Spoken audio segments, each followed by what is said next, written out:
అరణ్యములో జీవమార్గము అను అనుదిన దైవ వాక్యమును వింటున్న ప్రియ దేవుని బిడ్డలకు ప్రభువైన యేసుక్రీస్తు నామంలో వందనములు.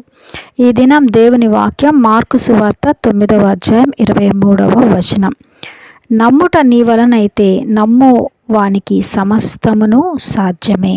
దేవునికి స్తోత్రం. అవును ప్రియమైన దేవుని బిడ్డలారా, ఈ దినం దేవుడి వాక్యం ద్వారా మనందరితో మాట్లాడుతున్నాడు. నమ్ముట నీ వలనైతే నమ్ము ప్రతివానికి సమస్తము సాధ్యమే. నమ్ముటం ఏమి నమ్మాలి అంటే ఈరోజు దేవుడు నీ జీవితంలో చేసే కార్యాలను నీవు నమ్మవలసి ఉంది. ఈరోజు దేవుడు నీ జీవితంలో చేసే మార్పులను, దేవుడు నీ జీవితంలో చేసే మేళ్లను, నీ జీవితంలో అనుమతిచ్చే శ్రమలను, ఇబ్బందులను, వాటన్నిటిని కూడా దేవుడు ఉన్నాడు, ఆయన నాకు సమస్తమును చేయగలడు, సమస్తమైన శ్రమల నుంచి నన్ను తప్పించగలడు అని నమ్మటం మన వంతైతే నమ్మేవానికి సమస్తము సాధ్యమే అంటున్నాడు ప్రియమైన దేవుని బిడ్డలారా. ఒకసారి బైబిల్లో ఉన్న ఒక సాదృశ్యాన్ని చూస్తే దావీదు మహాభక్తుడు. ఆయన చిన్న పిల్లవాడిగా ఉన్నప్పుడు గొర్రెలను కాస్తూ ఉన్నప్పుడు, రాజు కాకముందు గొర్రెలను కాస్తున్నప్పుడు సింహం వచ్చింది. ఒక సందర్భంలో సింహం వచ్చినప్పుడు, ఒకసారి ఎలుగుబంటి వచ్చింది. సింహం వచ్చినప్పుడు ఏం చేశాడంటే ఆ సింహమును మీద పడి దాన్ని చీల్చివేసి దాని నుంచి గొర్రెలను రక్షించాడు. అయితే ఈ రెండు సందర్భాలు దావీదు జీవితంలో తర్వాత గొల్యాతును చంపడానికి, గొల్యాతును ఎదుర్కోవడానికి అవకాశాలు అయ్యాయి. అయితే మొదట దావీదు సింహాన్ని చూచినప్పుడు ఏమనిపిస్తుందండి? ఒక సింహము చాలా భయంకరత్వం కలిగిన క్రూర మృగము మీదకొస్తున్నప్పుడు ఒక చిన్న బాలుడు దాన్ని ఎదుర్కోవడం అనేది ఎంతవరకు సాధ్యం? ఆ భయంకరమైన ఆ సింహము ముఖాన్ని చూసినప్పుడే, ఆ సింహాన్ని చూసినప్పుడే భయపడిపోతాం కదా. దావీదుకున్న విశ్వాసం ఏంటంటే, నేను నమ్మిన నా దేవుడు ఈ సింహం నుంచి రక్షించగలడు అనేటటువంటి ఒక విశ్వాసము.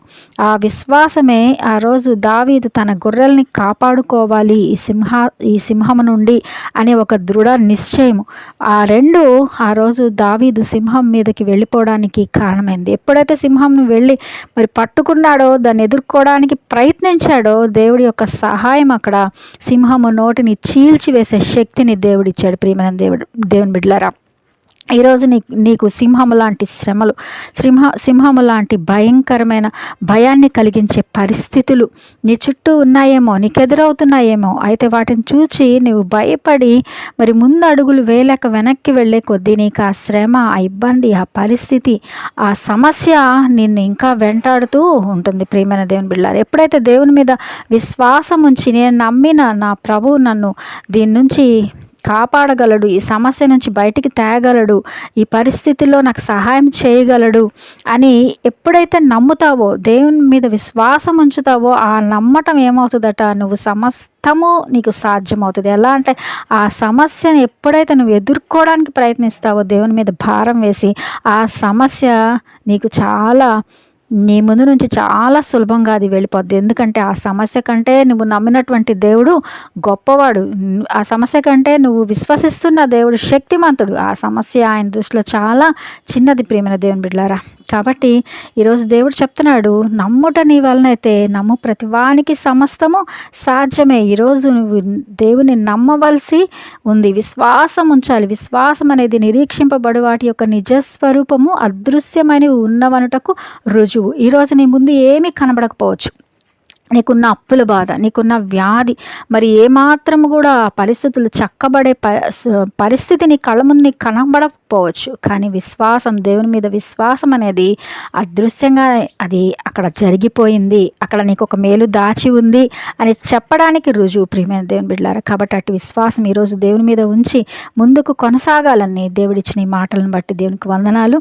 దేవా, మీకు స్తోత్రములు నాయన. ఈ సమయంలో ఈ వాక్యం వింటున్న ప్రతి బిడ్డని దీవించి ఆశీర్వదించి అట్టి విశ్వాసమును, నమ్మటాన్ని, నిన్ను నమ్మి సమస్తమును సాధ్యపరచుకునే శక్తిని దయచేయమని, అట్టి కృప బిడ్డలకు అనుగ్రహించమని యేసయ్య అతి శ్రేష్టమైన నామంలో అడిగి వేడుకుంటున్నాను తండ్రి.